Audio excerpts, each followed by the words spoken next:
Agent Hunt is transferring classified files from the CIA mainframe into his flash drive. S represents the size of the files on the drive in megabytes, and T represents the time that has passed.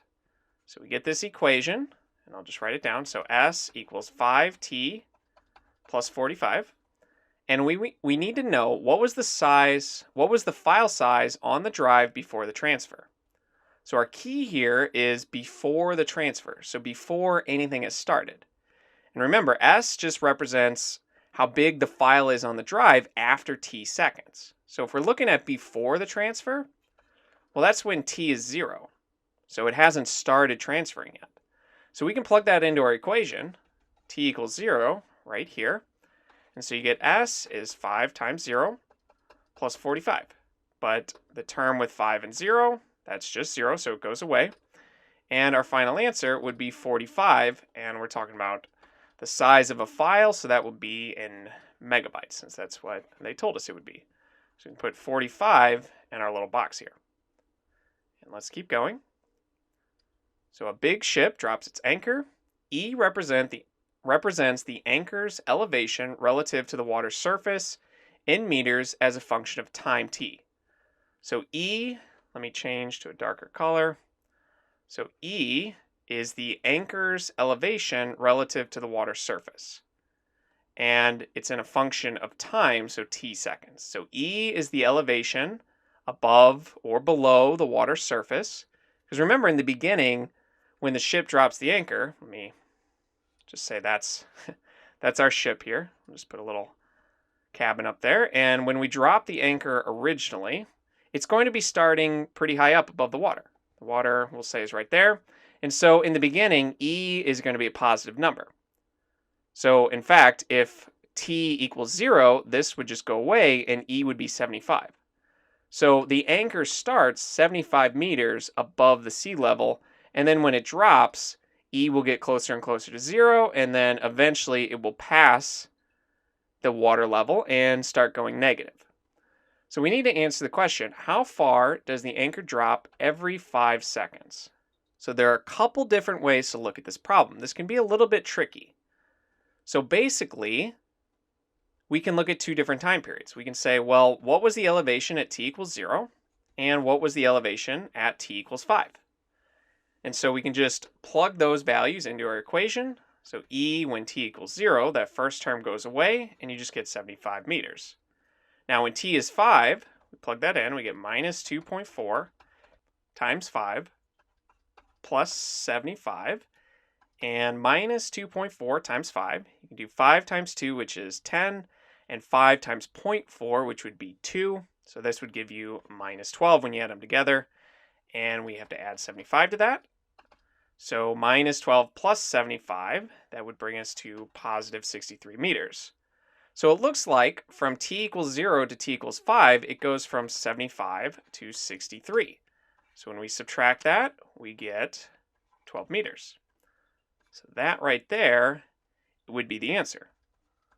Now, honestly, there's a faster way to think about this, though, because you don't have to look at these two different data points. You can just consider the equation.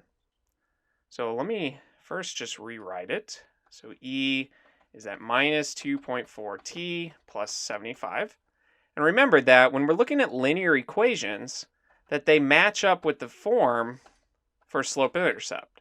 And remember that the number attached to your independent variable, t in this case, is m, which is the slope. So m is the slope and b is the y-intercept.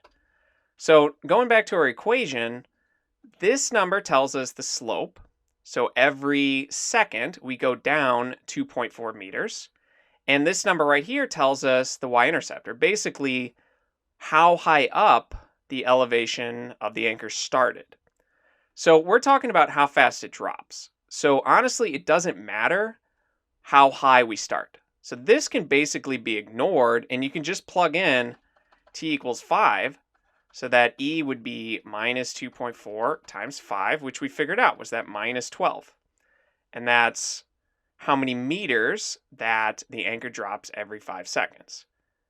So you're basically using the same equation, you just ignore that y-intercept because, like I said, it doesn't matter where it starts. We're just talking about how much it changed. And so if they're asking you about a rate, we're talking about how far it drops every 5 seconds. So that's meters per second. That's a rate, which implies that we're looking at the slope here. And the slope really is completely independent from the y-intercept. They don't really affect each other. So with that in mind, let's look at another problem. So let me just scroll down some more. And this one will be our last problem. So when Quinn got home, he turned the air conditioner on. T represents the temperature in Quinn's home in degrees Celsius after T minutes. So T represents the temperature in degrees Celsius, and T represents the time in minutes. So let me rewrite this. So T, the temperature, is equal to 42 minus 0.7 T. Now, you could also rewrite it as minus 0.7 T plus 42. And there's a reason why I'm going to do this, because our question asks, how fast did the temperature drop? So our answer is going to be degrees Celsius per minute. So we're wondering about a rate here. We have how much the degrees Celsius change, how much the temperature changes per minute. So we're looking for a slope here. We want to know what is the slope of this linear equation. And so that's why I rewrote it with our independent variable term first, because we're going to compare it to our slope-intercept form, that y equals mx plus b.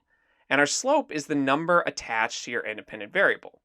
Now you could look at it like this too, but it's usually just more familiar to students in this form, because you could in theory rewrite this as b plus mx, and it doesn't change anything, as long as the slope is the number attached to x. So in this case, our slope is minus 0.7, since that's the number attached to our independent variable. So essentially what we found is that every second, the temperature drops 0.7 degrees Celsius. So if you put in 1 here, you'd be subtracting 0.7. If you put in 2, you'd be subtracting 1.4. So how fast did it drop? Well, it dropped 0.7 degrees Celsius per minute.